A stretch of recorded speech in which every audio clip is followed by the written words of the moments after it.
And gentlemen, kama kawaida tuko mbele yenu. Ubu ko mutubona ubu ngubu turi kuri seti aya masaha. Ni sangapira? Saa 4. Ya saa 3:53. Ibintu tubaha rero biba byatugoye tekeza kuba hafi saa 4 tukiri kuri seti. Nkuko bisanzwe rero. Iyo tuje imbere yanyu, tuba tuzaniye agashya. Uyu munsi wa none turi timu ya Marte TV show. Marte TV show ni channel inyuzwaho filime, ntabwo irakara ariko mu kanya gato irabikaze. Ntabwo ndi nyine rero uko mubibona, ndi kumwe n'abantu bafite igitsina gitandukanye n'icyanjye batatu hano imbere yanyu. Ndahera hangaha kuri aka gakobwa kanjye mfashe muri filime. Hariya filime yitwa nde? Yitwa gute? Biratangaje.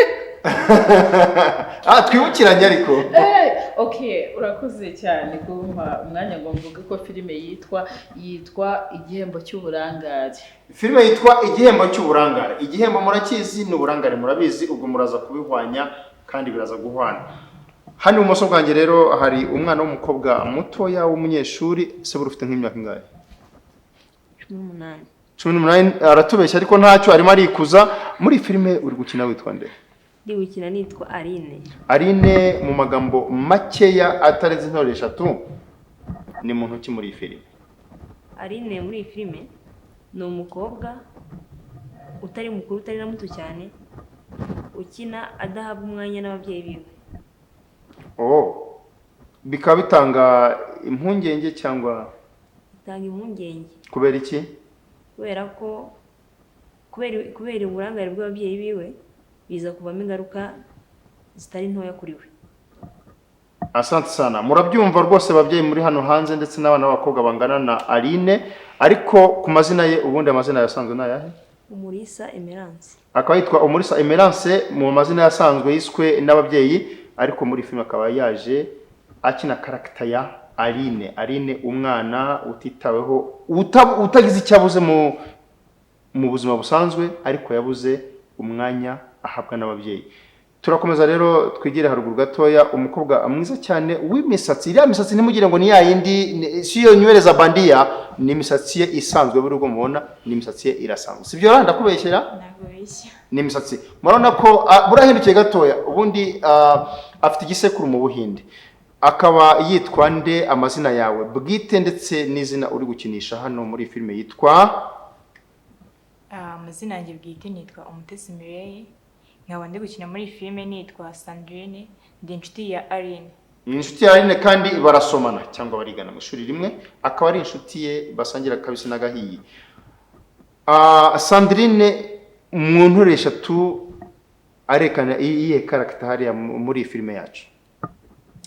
Arekana character z'uko Sandrine ni inshuti nziza ya Aline, ikindi akagira umusaza we badakunze kumvikana cyane, ikindi nkumva yuko agira byinshi cyane igiye kuri Sandrine kuri Aline bitewe nuko iyo filime yagenze.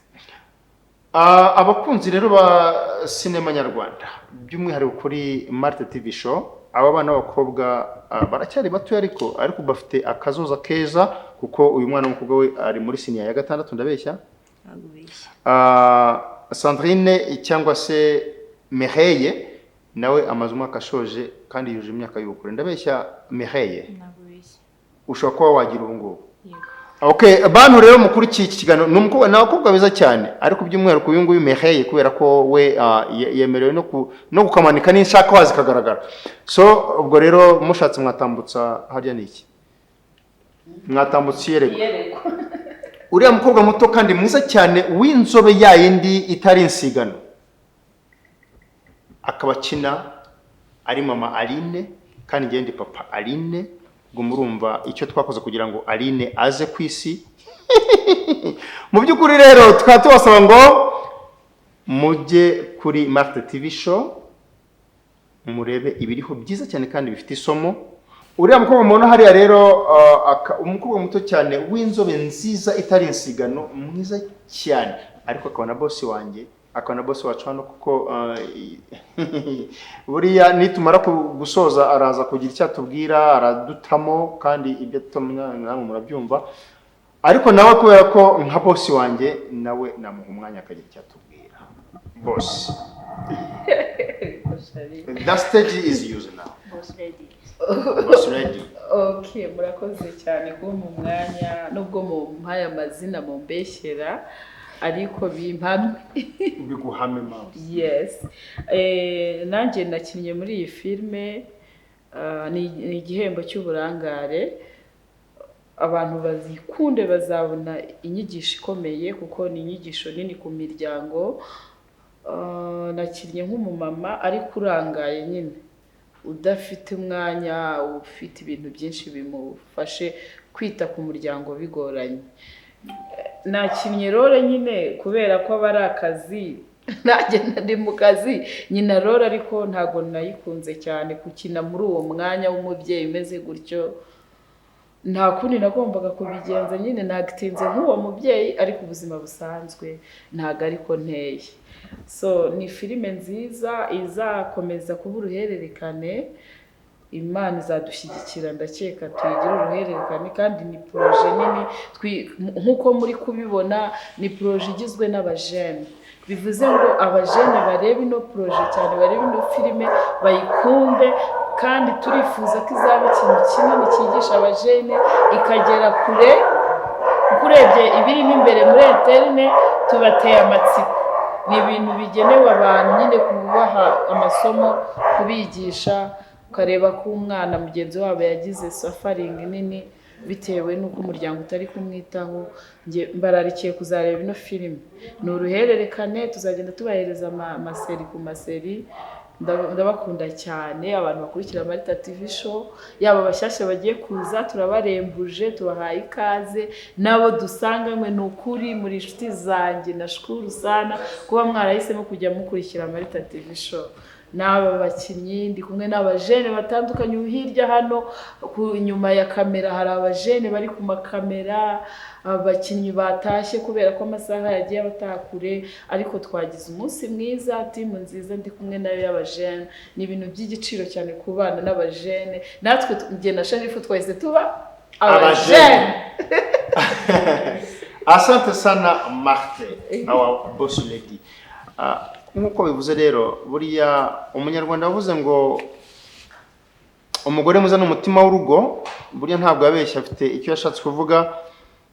Iyo atari biri out cyangwa biri hanze, agaha agaciro umuryango burya, kandi burya ngo uburere bw'umukobwa ndetse uburere bw'umukobwa burya butangwa na mama we, kuko umukobwa yagira kuri nyina. So siko byagenze rero kuri si kibi kindi yakoraga mama Aline, ahubwo ni kwa kundi gushugurika, ariko ibintu bikadutwara tukibagirwa inshingano za kibyeyi. Mama Aline AK Marthe, niki wabwira wenda ababyeyi? Sinshaka winjiremo cyane, ariko mu ntero nk'eshatu niki wabwira ababyeyi bameze nka Mama Aline? Ngira ngo icyo kintu wenda nazakivugaho nyuma y'uko iyi filime irangiye tuyishoje, kuko nabo bazaba babonye icyo gukora. Ariko umubyeyi nyine umeze nkanjye nk'uko nagitinze ntagakwiriye, bazareba uwo mubyeyi bahite bakora ikinyuranye. Uwumvaga ari muri uwo mwanya nahagazemo ndi gukina agomba gukora ikinyuranyo bien sûr, kuko nakinnye ndi umubyeyi. Oui, bien sûr. Oui, bien sûr. Ababyeyi ubwo nyine tubararikiye kuri iyi filime, kureba iyi filime ndetse mukanayikunda mukayikundisha n'abandi, kubera ko ifite inyigisho cyane. Ngaruke kuri Mireille cyangwa se Sandrine. Sandrine, hari ikintu cyaba cyakubangamiye wenda kuri set uyu munsi? Uyu munsi cyane igihari ndumva ntabwo kibi cyane ku buryo nakivugira hano, ariko nta kibazo n'iki na kimwe kigize cyabera, nta n'imbogamizi n'imwe nigeze ngira, ibindi byose ni ibisanzwe. Uyu munsi none hari abantu mwenda mwahuriye bwa mbere kuri set cyane. Hari wakubangamiye cyangwa ngo nta wambangamiye, nanjye ndizeye ko ntabwo ndabangamiye nubwo narabaza. Ngiye wambangamiye mu kanya, ariko ndaza kukubwira ko ndi inyuma ya kamera, ariko ntacyo, c'est pas grave. Hano hari undi musore winjiyemo hano, yari abasore bisigiye kuki muzerera we? Kuki muzerera no kubera iki? Nawe yatwibwira nawe aragaragara muri iyi movie nshyashya kandi nziza. Nitwa Neji, ku mbuga nkoranyambaga nitwa Neji Films. Nanjye nishimye kuboneka muri iyi proje nziza. Ni filime iteye ubwoba, nimuyireba namwe muzambwira ewa niteye amatsiko kabisa. Nanjye ubwanjye wayikinnyemo mfite amatsiko yo kuzayireba. Neji, iyo uvuze filime iteye ubwoba kandi iteye amatsiko, ibyo bintu bihurira he? Ni ukuvuga ngo ni filime ushobora kureba ukagira amatsiko nyine yo kureba ikindi kintu kigiye, ntuhage kuyireba. Ntuhage kuyireba nyine ukagura uvuga ati mu duhinde episode bigende gutya na gutya. Mbese nyine ni filime iteye amatsiko amwe atabaho. Asante sana. Reka njye kuri Mafie Emerance cyangwa se Keza, ariko ufite amazina nk'ay'inkanda nawe ufite amazina nk'ayaso. Wowe urebye kuri filime hari cyakubangamiye? Kuri set yacu hari cyakubangamiye? Oya, seti nta cyambangamiye kuko abenshi twe dusanzwe tuziranye. Nawe turaziranye kandi. Nawe turaziranye. Ibi bya sana. Ntiduhuriye kuri seti hano, kuri seti yonyine. Yego. Hari izindi duhuriraho nabo twahuye uyu munsi gusa, ariko ntabwo bambangamiye. Cool. Ababyeyi bawe iyo bakubonye uri imbere ya kamera bigenda biti? Bakubwira iki? Bagusaba iki muri rusange? Bambwira courage. Babwira courage. Yes, Baragushyigikiye. Asante sana ababyeyi ba Emerance cyangwa se Keza cyangwa se Aline. Ni byiza cyane burya impungenge zigomba kubaho, ariko ikizaba nanone ugikumira hakiri kare. Aline ni umwana ukiri mutoya ugira discipline, ndamubashimiye. Iki kiganiro uzakireka ababyeyi bawe. Yego. Kandi uvuge ko nanjye ndi papa wawe. Ubwo ndi so wa kabiri. Nanjye nka mama we muri Nase njye nawe. nkurikije character afite muri twebwe twese ari kwitwara neza. Ni umukobwa mwiza, tufite icyizere ko future ye izaba nziza. Ashobora kuba ari n'umuhanga mu ishuri. Buriya twebwe tugiye kuzajya tubakurikirana n'amasomo, ibyo mwakoze byose bajye banabitubwira, tubahane nk'ababyeyi nyine tubana no mu kazi gasanzwe cyane. Yeah. Asante sana.